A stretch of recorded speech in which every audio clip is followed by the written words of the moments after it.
Good morning, class 8. So, it's our first video from history, chapter number 1, how, when, and where. कब, कहाँ और कैसे. So, what is the chapter is related about? The chapter is related to, regarding to the modern period of Indian history. As I discussed or elaborated or illustrated in front of you during my classes, that in middle classes of CBSE, we are going to study about the history of India in three parts or three categories or classification or divisions.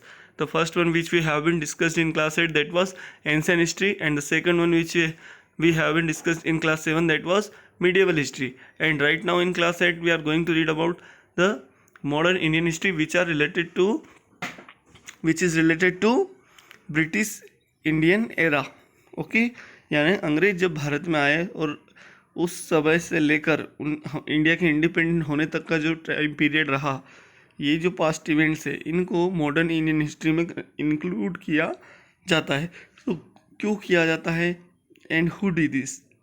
Okay, why is this and who did this. ऐसा क्यों है और किसने ये किया. Okay, and on what basis, और किस आधार पर उन्होंने किया. ओके, सो इन क्वेश्चंस का आंसर ढूंढने के लिए हम चैप्टर को रीड करते हैं. ओके स्टूडेंट, सो और आपको ये भी समझ में आ जाएगा बाय रीडिंग दिस चैप्टर कि जो नेक्स्ट चैप्टर्स हैं इस ये जो बुक हम पढ़ने जा रहे हैं इसमें क्या क्या. आपकी बुक में तो एक ही पार्ट है हिस्ट्री का, लेकिन एनसीईआरटी की बुक अलग आती है तो उसमें 2 पार्ट्स है, चैप्टर से ये कंटेंट से में. नाउ स्टूडेंट्स, इन 1817 क्या होता है, जेम्स मिल जो कि कौन थे कि स्कॉटिश यानी स्कॉटलैंड के इकोनॉमिस्ट यानी अर्थशास्त्री थे, जो पैसे का रेवेन्यू का हिसाब रखते हैं, पैसा कहाँ से आता है और कहाँ से जाता है, उसको बोलते हैं इकोनॉमिस्ट. ठीक है, और पॉलिटिकल फिलोसोफर यानी दार्शनिक, राजनीतिक दार्शनिक थे वो. ठीक है, पब्लिश्ड अ मैसिव 3 वॉल्यूम, उन्होंने 3 वॉल्यूम यानी 3 पार्ट वाला एक कॉम्बिनेशन या एक बुक उन्होंने प्रेजेंट किया, अ हिस्ट्री ऑफ ब्रिटिश इंडिया, जिसका नाम क्या रखा, अ history of British India. In this he divided Indian history into 3 period. इसमें इन्होंने इंडियन हिस्ट्री को 3 पीरियड्स में डिवाइड किया, Hindu, Muslim and British. This periodisation came to be widely accepted. इस पीरियडाइजेशन को बहुत सारे लोगों ने एक्सेप्ट भी कर लिया. ओके, कि पहले एंशिएंट हिस्ट्री को उन्होंने हिंदू से कनेक्ट कर दिया, मीडिएवल को मुस्लिम से, और मॉडर्न को ब्रिटिश से कनेक्ट कर दिया. ठीक है, फिर जो कि लोगों ने एक्सेप्ट भी कर लिया. We try and divide history into different periods to capture the characteristics of time and its central features as they appear to us. यानी हम कोशिश करेंगे और हिस्ट्री को जो है डिवाइड करने की कोशिश करेंगे अलग अलग डिफरेंट पीरियड्स में उनकी कैरेक्टरिस्टिक्स के अकॉर्डिंग.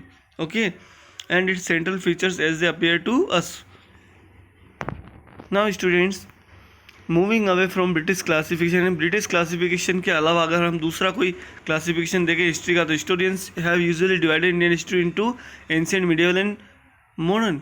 तो हिस्टोरियंस ने इंडियन हिस्ट्री को एंशिएंट, मिडिवल यानी एंशिएंट यानी प्राचीन, मिडिवल यानी मध्यकालीन, एंड मॉडर्न यानी आधुनिककालीन, ये 3 भागों में बांटा है.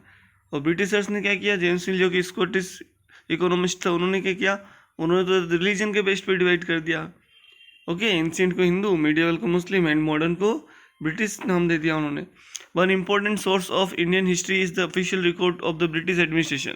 अब इंडियन हिस्ट्री के बारे में जो मॉडर्न इंडियन हिस्ट्री उसके बारे में जानने के सबसे जो बेस्ट सोर्सेस माने जाते हैं वो ब्रिटिश एडमिनिस्ट्रेशन के रिकॉर्ड है. अंग्रेजी शासन जब भारत में था, जब इंडिया इंग्लैंड की कॉलोनी था, the Britishers believed that the act of writing was important. अंग्रेजों का ये मानना था कि लिखने की जो कला है ये बहुत ज़रूरी है, मतलब हर चीज़ को लिखा जाना चाहिए ताकि एविडेंस रहे in for future. Every instruction, plan, policy, हर कोई निर्देश, प्लान, योजना, पॉलिसी, नीति, डिसीजन, निर्णय या एग्रीमेंट यानी समझौता, एंड इन्वेस्टिगेशन यानी खोजबीन had to be clearly written up, इनको साफ साफ दर्ज किया जाना चाहिए, ऐसा उनका मानना था. यानी वो रिकॉर्ड करते थे या डॉक्यूमेंटेशन करते थे, हर चीज़ का डॉक्यूमेंटेशन करते थे, उसको लिख के रखते थे. By the middle of the 19th century यानी 1850 AD की बात कर रहे हैं हम. ओके, 1850 AD यानी आज से 170 साल पहले लगभग. ठीक है, by the middle of the 19th century along with the spread of printing, जब क्या हो गया, प्रिंटिंग यानी छापने की कला का विकास हो गया पूरे दुनिया में, मतलब फैलने लग गई. Multiple copies of this records, तो इसकी कई सारे इन अंग्रेजों ने जो लिखा ब्रिटिश सर्स ने जो लिखा इंडियन हिस्ट्री के बारे में, इसके कई सारे रिकॉर्ड जो है वो प्रिंट किए जाने लगे as proceedings of each government department. और हर सरकारी विभाग के जो भी प्रोसीडिंग यानी कार्रवाइयाँ होती थी उनको ये लोग पब्लिश करने लगे। ओके, यानी वो रिकॉर्ड रखने लगे एक तरीके से अंग्रेज लोग। जब प्रिंटिंग स्किल डेवलप हो गई या प्रिंटिंग आर्ट डेवलप हो गई, जब पब्लिशिंग की जाने लगी, छपाई की जाने लगी, the practice of surveying also became common under the colonial administration. अब अंग्रेजी शासन में, कॉलोनियल एडमिनिस्ट्रेशन है अंग्रेजी शासन, औपनिवेशिक काल, गुलामी का शासन, गुलामी के प्रशासन में, गुलामी के दौर में सर्वे करने का एक चलन चला। ठीक है, प्रैक्टिस ऑफ सर्वेइंग यानी सर्वेक्षण करना, सर्वे करना। ओके, ये इन्होंने कॉमन मेथड अपनाई। ऐसा क्यों करते थे? ताकि इंडिया की जियोग्राफी और नेचुरल रिसोर्सेज इन सब के बारे में, ह्यूमन रिसोर्स इन सब के बारे में वो अच्छे से जान पाए, तभी तो कोई स्कीम या रूल बना पाएंगे। Okay, this record tell us what the officials thought. और जो रिकॉर्ड अंग्रेजों ने मेंटेन किए हमें बताते हैं कि व्हाट द ऑफिशियल्स थॉट, कि अधिकारी क्या सोचते थे, what they were interested in, यानी वो किन बातों में इंटरेस्ट रखते थे, यानी जिन बातों से उन्हें फायदा होता था उन्हीं के रिकॉर्ड बनाए उन्होंने। समझ में आया? सबके लिए फ़ायदे के हिसाब से नहीं बनाया उन्होंने, अपने फ़ायदे वाले ज़्यादा मतलब फैक्टर्स ढूंढ लिए कि कहाँ कहाँ हमें बेनिफिट होगा, उनके बारे में डिटेल रखने लगे, उनके सर्वे करने लगे, उन चीज़ों के जो है रिकॉर्ड्स मेंटेन करने लगे। And what they wished to preserve for posterity, और जो वो भविष्य के लिए मतलब प्रिजर्व करके रखना चाहते थे। These records always help us understand what other people in the country felt. ये रिकॉर्ड्स हमें ये भी बताते कि देश में दूसरे लोग क्या महसूस कर रहे थे, and what they behind their action, और उनके जो भी काम वो कर रहे थे उनके काम के पीछे क्या वो चाहते थे, क्या उनका मकसद था उस समय के लोगों में, यानी ब्रिटिश इंडियन पीपल का। एज प्रिंटिंग स्प्रीड, जैसे कि छपाई का विकास हो चुका था, न्यूज़पेपर्स वर पब्लिश्ड, तो समाचार पत्र जो है छापे जाने लगे, and issues were debated in public, और पब्लिक डोमेन में लोगों के बीच जाकर जो है मुद्दों पर बहस होने लगी। लीडर्स ओके एंड रिफॉर्मर्स, यानी नेता और सुधारक, wrote to spread their ideas, ये अपने विचार लिखने लगे। पोएट्स, कवि अपनी कविताएं लिखने लगे। एंड नॉवेलिस्ट, उपन्यासकार अपने उपन्यास लिखने लगे। Wrote to express their feeling, वो लिखने लगे टू एक्सप्रेस देयर फीलिंग्स, यानी अपनी फीलिंग्स को, अनुभूतियों को, ताकि वो एक्सप्रेस कर पाए कि वो क्या सोचते हैं okay about the country. History is about the changes that occur over time. History एक ऐसा विषय है जो चेंजेस यानी परिवर्तनों को दर्शाता है ओवर टाइम, यानी समय के साथ साथ। ठीक है, it is about the finding out how things were in the past. History वो सब्जेक्ट है, वो विषय है जो ये बताता है, ये खोज करके बताता है कि how things were in the past, यानी अतीत में, इतिहास में चीज़ें कैसी थी, and how things have changed in the present, और आज वर्तमान में कैसे बदल गई है। As soon as we compare the past with the present we refer to time we talk of before and after. जैसे जैसे हम पास्ट को कंपेयर करते हैं प्रेजेंट के साथ, तो हम जो है क्या करते हैं, we refer to time we talk of before और आफ्टर। तो हम समय को कैसे संबंध कर के पहले के बाद में, यानी बिफोर और आफ्टर में टाइम को हम जो है डिवाइड कर देते हैं जब हम हिस्ट्री की बात करते हैं। इफ़ समवन आस्क यू, अगर कोई आपसे पूछता है when people began to drink tea और कॉफ़ी, कब लोगों ने चाय और कॉफ़ी पीना शुरू किया होगा, you would fail to answer this question, तो आप जो है इस प्रश्न का उत्तर नहीं दे पाएंगे। It is because, why is this, ऐसा क्यों है? इट इज़ बिकॉज, ऐसा इसलिए क्योंकि people did not begin drinking tea on a one fine day. लोगों ने कोई एक दिन नहीं था जिस दिन सब लोगों ने चाय पीना शुरू कर दिया। They develop the taste for it over time, उन्होंने इसके टेस्ट को समय के साथ साथ जो है डेवलप करते गए, और इसके कई सारे जो है टेस्ट जो है डेवलप कर दिए गए। ओके, हम जानते हैं कई सारे हंड्रेड्स ऑफ टाइप्स जो है टी और कॉफ़ी के आपको मिल जाएंगे वर्ल्ड में। Thus you can only refer to a span of time, इसलिए आप किसी एक निश्चित समय की अवधि के बारे में ही बता सकते हैं। एन अप्रोक्सीमेट पीरियड, एक अनुमानित कालखंड के बारे में बता सकते हैं, अवधि के बारे में बता सकते हैं। Over which particular changes became visible, जब कुछ खास विशेष जो है बदलाव या परिवर्तन दर्शनीय होंगे या दिखाई दिए होंगे। Now if still we have enough reason why we associated history with a string of dates, परंतु फिर भी हमारे पास कुछ ऐसे रीजन्स हैं, ऐसे कारण हैं जिससे हम क्या कर सकते हैं, डेट्स को जो है सीक्वेंस में अरेंज कर सकते हैं, यानी तारीखों को लेकर हम बता सकते हैं कि इन तारीखों पर क्या होगा, इन तारीख पर क्या हुआ होगा, यानी हमारे पास कुछ एविडेंसेस या रिकॉर्ड्स हैं। There was a time when history was an account of battles and big event. ये वो समय था जब इतिहास जो है बड़े बड़े बैटल्स यानी युद्ध और बिग इवेंट्स यानी बड़ी बड़ी घटनाओं का परिचायक बन रही थी। It was about rulers and their policy, ये राजा और उनकी नीतियों के बारे में था, यानी उस समय रूलर्स थे और उनकी पॉलिसीज जो थे उनका डंका बज रहा था। हिस्टोरियंस यानी इतिहासकार wrote about the year when a king was crowned, उन्होंने लिखा कि कब किस राजा को जो है ताज पहनाया गया, ओके, यानी उसका राज्याभिषेक किया गया, तिलकारोहण किया गया। द ईयर ही मैरिड, किस वर्ष में उसने शादी की। द ईयर ही फॉट, किस वर्ष में उसने लड़ाई युद्ध लड़ा। अ पार्टिकुलर बैटल, कोई विशेष युद्ध। For such events specific dates और फिक्स्ड, और इस तरह की इवेंट्स या गतिविधियों के लिए जो है या घटनाओं के लिए कुछ डेट जो है फिक्स की गई, यानी उनके बारे में हमारे पास डिटेल अवेलेबल है। We divide history into different parts और periods in order to capture the characteristic of a time, its central features as they appear to us. So the terms goes through, we periodize, demarcate the differences between periods become important. Now, how do we determine that a particular set of dates is important? हम ये कैसे निर्धारित करते हैं कि कोई particular dates जो होती है वो हमारे लिए इंपॉर्टेंट होती है। The dates we select the dates around which we compare our story of the past, हम वही डेट सेलेक्ट करते हैं जो हमारे पास्ट से जुड़ी होती है या उसके आसपास से उससे मिलती जुलती। Are not important on their own, जरूरी नहीं कि ये वो एग्जैक्ट डेट ही हो। दे बिकेम इम्पोर्टेंट बिकॉज, वो तब इम्पोर्टेंट बन जाती है जब हम फोकस करते हैं on a particular set of events as important, जब किसी महत्वपूर्ण घटना से उनको जोड़कर हम बताते हैं। The histories written by British historians in India, और जो इतिहास अंग्रेजों ने लिखा है, अंग्रेज इतिहासकारों ने लिखा है भारत में। The rule of each governor general was important, उसमें हर गवर्नर जनरल के जो है शासन को इम्पोर्टेंट बताया गया कि उन्होंने अच्छा रूल किया, उन्होंने ये इंडिया के लिए बेनिफिशियल स्टेप्स उठाए, अच्छी ये पब्लिक वेलफेयर या वेलबींग पॉलिसीज इंट्रोड्यूस की। These historians began with the rule of the first governor general Warren Hasting. इन हिस्टोरियंस ने जो है अपने कौन से गवर्नर जनरल, जो कि पहला गवर्नर जनरल वारेन हेस्टिंग जो कि पहला गवर्नर जनरल था, ब्रिटिश इंडियन गवर्नर जनरल था, ठीक है, इंडिया में, वहाँ से उसके शासनकाल से ही जो है लिखना शुरू किया या हिस्ट्री रिकॉर्ड की। And ended with the last viceroy Lord Mountbatten, और लॉर्ड माउंटबेटन जिन्होंने एलओसी जो है उस खींची भारत पाकिस्तान सीमा, उनके शासनकाल तक यानी इंडिपेंडेंस तक जो है रिकॉर्ड या डाटा मेंटेन करके रखा है। Now students, apart from the British classification, अगर हम listen firstly read here, it was left by us.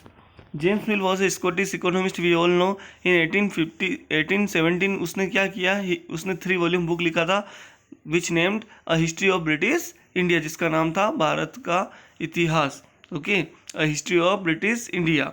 In this ही उसने जो है ये हिंदू मुस्लिम या रिलीजन बेस्ड जो है ये बुक था, हिंदू मुस्लिम ब्रिटिश, ये 3 एरा है, 3 कालखंड में, 3 पीरियड में, 3 समय काल में या समय के 3 भागों में, 3 अवधियों में जो है उसने भारतीय इतिहास को डिवाइड किया, इंडियन हिस्ट्री को कैटेगराइज किया था, पीरियडाइज किया था, okay. Now apart from the British classification, अंग्रेजों के वर्गीकरण के अलावा, अंग्रेजों ने जो इंडियन हिस्ट्री का क्लासिफिकेशन किया था उसके अलावा historians have divided Indian history into ancient, medieval and modern. इसके अलावा एक और क्लासिफिकेशन या पीरियडाइजेशन मिलता है इंडियन हिस्ट्री का, जो कि है एंशिएंट, मिडिवल एंड मॉडर्न, यानी प्राचीन, मध्य और आधुनिक। This division too has problem, ये जो वर्गीकरण है एंशिएंट, मिडिवल, मॉडर्न, इसमें बहुत सारी प्रॉब्लम है। It is a periodisation that is borrowed from the west, where the modern period was associated with the growth of all the forces of modernity such as science, reason, democracy. अब अंग्रेजों ने जो periodisation किया है ये बहुत गलत है। कैसे? क्योंकि उन्होंने जो वेस्ट में जो हो रहा था उसको कनेक्ट करके इंडिया की हिस्ट्री को लिख दिया। वेस्ट के जो मॉडर्निटी, फोर्सेस ऑफ मॉडर्निटी थे, उनको ध्यान में रखकर जो है आधुनिकता के जो प्रेरक थे पश्चिम में, उनको ध्यान में रख के इंडिया की हिस्ट्री को जो उन्होंने लिख दिया, सच ए साइंस, रीजन, के वहाँ पर क्या हो रहा था विज्ञान में, विज्ञान के क्षेत्र में, प्रजातंत्र के क्षेत्र में, etcetera. Medieval was the term use to describe a society where these features of modern society did not exist. Medieval एक ऐसा टर्म है जब किसी समाज में जो ये बताता है कि जब किसी पर्टिकुलर समयावधि में, टाइम पीरियड में किसी समाज में मॉडर्निटी एग्जिस्ट नहीं होती, यानी आधुनिकता नहीं होती है, तो उसे मेडिवल कहा जाता है। But the features of modern period were not visible in India during the British rule. पर यह माना जाता है कि अंग्रेजों ने भले ही अंग्रेजों का जो कालखंड यानी उनका जो रूलिंग पीरियड रहा इंडिया में जब हम उनके गुलाम थे, उसको उन्होंने नाम दे दिया कि British Indian modern history. But उस समय इंडिया कोई मॉडर्न कंट्री की तरह नहीं था, बस दिखावे के लिए उन्होंने ऐसा किया। तो हम मान सकते हैं कि उन्होंने बहुत कुछ गलत या झूठा भी जो है हमारी हिस्ट्री में उन्होंने लिखा है, मनगढ़ंत भी लिखा उन्होंने अपने आप को सुपीरियर बताने के लिए। Many historians therefore refer to this period as colonial. इसलिए कई सारे इतिहासकार ये ब्रिटिश रूल को जो है या ब्रिटिश इंडिया को जो है कॉलोनियल इंडिया यानी गुलामी का भारत या गुलामी का काल भी बताते हैं। औपनिवेशिकता इन हिंदी या अधीनता in Hindi. Okay, now students, borrowed from the west, the British establish their control over India and made it a colony. अंग्रेजों ने क्या किया, पूरे भारत पर लगभग धीरे धीरे कंट्रोल करके इंडिया को उसकी कॉलोनी यानी बस्ती बना लिया, गुलाम देश बना लिया। कोलोनाइजेशन क्या है, ये एक ऐसा शब्द है that refers to a process, जो एक प्रक्रिया संबंधित है, in which one country subjugates another, जिसमें एक देश जो है दूसरे देश पर जो है अपना अधिकार जमाना शुरू कर देता है, and thus brings political, economical, social and culture, और वहाँ पर जो है राजनीतिक, आर्थिक और सामाजिक और सांस्कृतिक बदलाव कर देता है, जैसा कि इंग्लैंड ने इंडिया में किया, यानी यूनाइटेड किंगडम या यूके ने इंडिया में किया। Historians use different sources in writing, इतिहासकार लिखने में कई सारे स्रोतों का प्रयोग करते हैं। About the last 250 years of Indian history, यानी अंग्रेजों ने जो इतिहास लिखा, जो ब्रिटिश इंडियन हिस्ट्री है 250 साल का लगभग, या मॉडर्न इंडियन हिस्ट्री है 250 साल का, 250 ईयर्स का। One important source is the official records of the British administration. तो इसके बारे में जानने का जो सबसे मोस्ट इंपॉर्टेंट सोर्स हमारे पास है, सबसे खास जरिया, सबसे महत्वपूर्ण जरिया स्रोत है, वो है अंग्रेजी प्रशासन, यानी उन्होंने उनके जो ऑफिशियल जो लिख के गए, जो रिकॉर्ड छोड़कर गए, वो उससे हमें पता लगता है कि ब्रिटिश एडमिनिस्ट्रेशन ब्रिटिश रूल कैसा था, अंग्रेजी शासन कैसा था भारत में, ब्रिटिश इंडियन रूल कैसा था, ब्रिटिश इंडियन एडमिनिस्ट्रेशन कैसा था, ब्रिटिश इंडियन गवर्नमेंट कैसी थी, ओके, या कॉलोनियल इंडिया कैसा था, या गुलाम भारत कैसा था। द ब्रिटिश बिलीव्ड, अंग्रेज ये मानते थे that the act of writing, के लिखने की जो कला है बहुत इंपॉर्टेंट है, बहुत जरूरी था। इजी इंस्ट्रक्शन, ओके, इससे आसानी से जो है निर्देश दिए सकते हैं, प्लान, पॉलिसी यानी योजना, नीतियाँ etcetera had to be clearly written, अब इनको साफ साफ लिखा जाना चाहिए जैसा उन्होंने बनाया है। The British also felt that all important documents and letters needed to be carefully preserve, उनका ये भी मानना था कि जितने भी लेटर्स या डॉक्यूमेंट्स हैं उनको केयरफुल यानी सावधानी से प्रिजर्व यानी संरक्षित करके, बचा करके रखा जाना चाहिए। So that they setup record, इसलिए उन्होंने रिकॉर्ड रूम बनाए, अभिलेखागार बनाए, जहाँ पर डॉक्यूमेंट्स को, लेटर्स को प्रिजर्व करके रखा जाता है। Attach to all administrative institution, जो हर एडमिनिस्ट्रेटिव इंस्टीट्यूशंस में बनाए गए। स्पेशलाइज्ड इंस्टीट्यूशन लाइक आर्चिव्स, कुछ विशेष इंस्टीट्यूशन संस्थाएं भी उन्होंने बनाई, जैसे आर्चिव संग्रहालय, आर्चिव्स एंड म्यूजियम्स उन्होंने बनाए। Were also set up to preserve important record, ताकि वो इन इंपॉर्टेंट रिकॉर्ड्स को प्रिजर्व करके रख सके, बचा कर रख सके, सुरक्षित रख सके। The practice of surveying also became common under the colonial administration, अंग्रेजी शासन में, अंग्रेजी प्रशासन में जो है प्रैक्टिस ऑफ सर्वेइंग यानी सर्वे करने की नीति जो थी, ये भी जो है बहुत कॉमन हो गई थी, यानी वो हर चीज़ का सर्वे करते थे अंग्रेज इंडिया में। बाय द 19th सेंचुरी यानी 1801 से क्या होने लगा, detailed surveys were being carried, बड़े बड़े सर्वे अंग्रेजों ने भारत में करवाए। Out to map the entire country, ताकि पूरे देश का मैप बनवाया, आउट टू मैप यानी पूरे देश का मैप बनवाया जा सके, मतलब अच्छे से सर्वे किया जा सके, पूरे देश के बारे में जानकारी जुटाया जा सके।